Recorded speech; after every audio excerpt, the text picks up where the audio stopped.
Ni, tengok ni. Ya.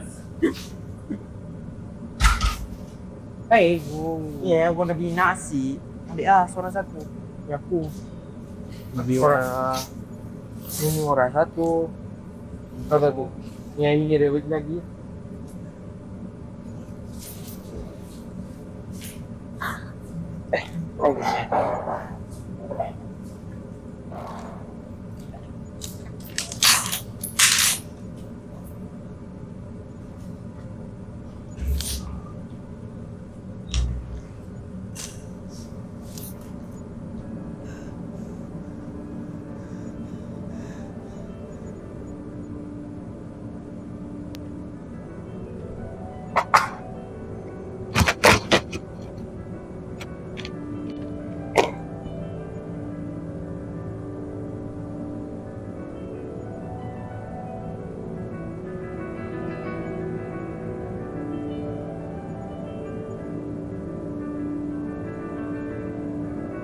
Makan molek gak nasi tu.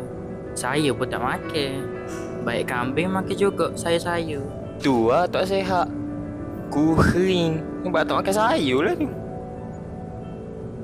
Alah, lembek lama ni. Sambal pun tak makan. Awulah. Makan sambal lah baru nak jatuh.